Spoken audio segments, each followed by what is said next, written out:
Hi everyone, welcome to the usefulknowledge.co. This is Kerem Eper.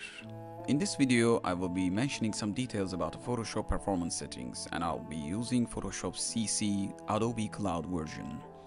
Let's dive in with the settings. From the edit menu, at the bottom of it, you'll see preferences, and when you click general or performance, you'll see the settings. If you click any other thing than performance, you can just click and go to the menu. What we need is performance right now. In the memory usage, you'll see available memory other than your operating system usage. That left me just 14 gigabytes of memory here. My computer has 16 gigabytes of memory, but right now availability for me is 14. Ideal range is a supported memory from the Adobe Photoshop. So it tells me that I could use at least 8 gigabytes because I have a lot of memory, but I can even push to 10 gigabyte around roughly memory to use to Photoshop to run it faster. Other than that, I can go even further to slide and change the memory usage of Photoshop. But keep that in mind, your computer uses the same memory for every other app you use in the meantime. For example, if you use web browser and mail programs and After Effects, Lightroom, Illustrator, InDesign, any design program, any 3D program, anything at all in your computer will be using the memory. So if you push these up like this, you're leaving nearly no memory for your computer.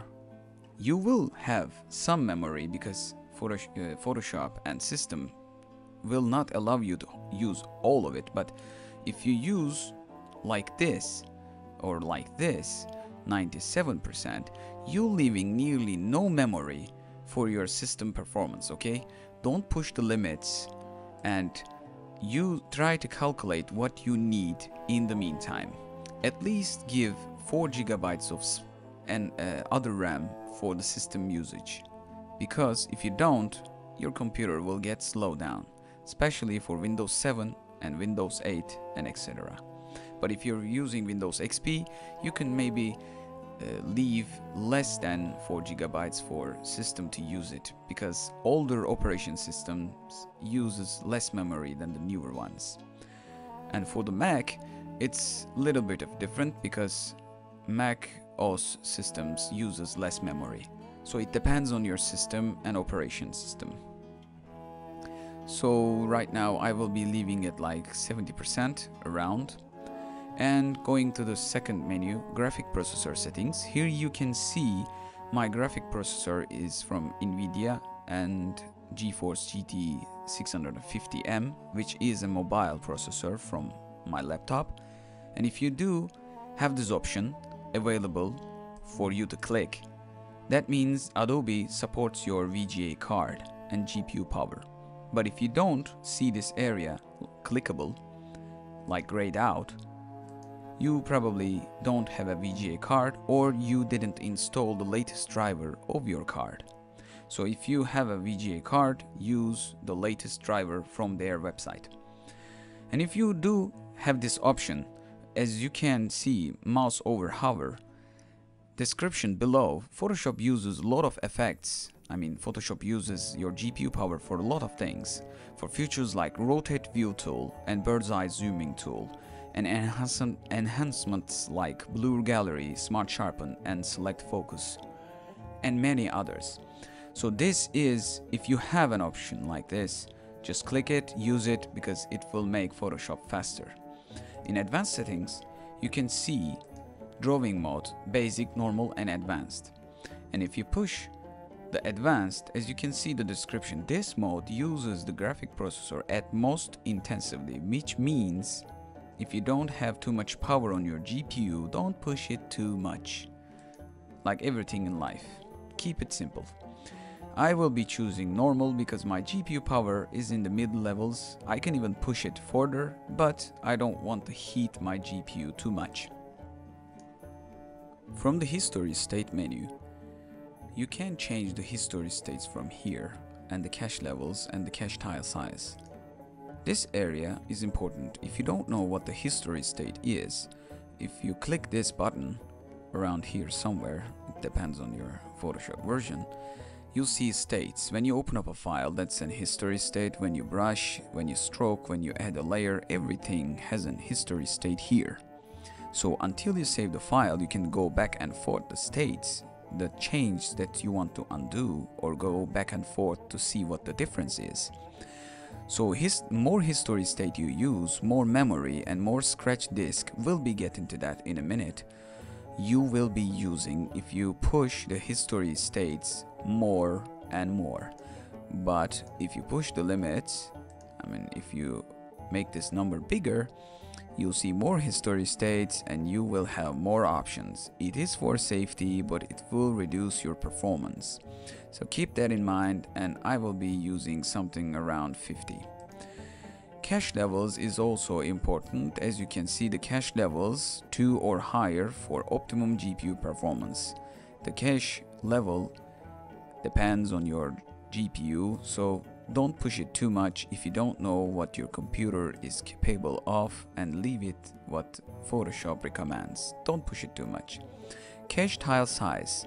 What I understand from the description below is a little different, but cache tile size, when you use GPU power and zoom in, you see pixels. That is only available if you have a processor at an enhanced speed, like detected GPU, and if you use your GPU power while you use Photoshop. If you don't, you don't see those pixels. Let me show you an example about it to make it more clear. I'll close the menu and I'll open up a photo. If I click a couple of times, I get closer, right? And if I click too much, I see these pixel tiles. So pixel squares. This is probably the size of the squares. If you make them smaller, computer will calculate a smaller and much more quantity boxes. So it will reduce the performance. But if you want bigger pixels, bigger squares, it will speed up your process. And with these settings pointed out, we will go to the scratch disk menu.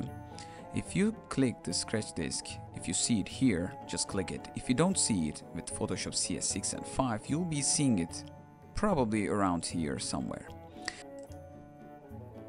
In this place, you'll see the scratch drives you have. In my computer, I have only one drive, but if you have more drives, you will see drives here, and you can change which drive you want to use as a scratch drive. So you can change the priority from these arrows here.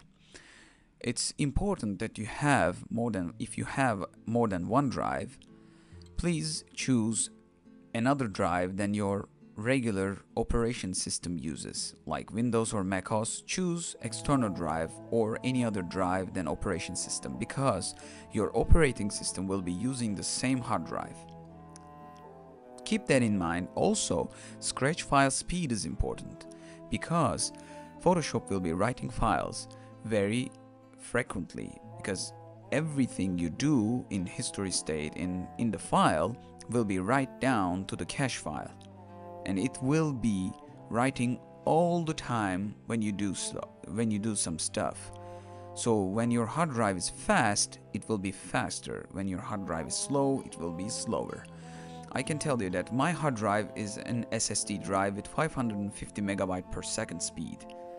Regular drives has speeds like 90 megabyte per second, which means SSD is 5 times at least faster than the regular drive. So if you have an SSD drive, your scratch files will be written very fast, and you don't feel the speed lost while you use Photoshop. But if you don't have an SSD drive or a fast drive, you'll see a speed difference. So if you want most speed out of your computer when opening up the Photoshop, opening up the files like I do, you better buy an SSD. Because these files are written every second, whatever you do. So if you're using a scratch file other than your regular drive, just don't use any important drives such as backup drives for scratch drive, because you will be writing files every second. So you will be using your lifetime of your hard drive. Every hard drive, even mechanical or non-flash like SSD drives, has a life cycle. So if you do use that life cycle, you'll be spending your drive's life while you're using Photoshop. And you could kill your drive sooner than its regular life. So if the data is important in your drive, like a backups, so don't use backup drives for Photoshop Scratch disks. That's a general advice, but if you want to stick with the drive, what you have, that's an option, but just keep that in mind. It will be writing data every second, so you'll be using your disk lifetime. If you get stuck less than 3 gigabytes of storage, as I can tell from the Windows, your computer will get slowed down very fast, and you'll see what I'm talking about when you live that through. If you don't want to live that through, just choose which capacity do you have. If you have more space in another drive, choose that.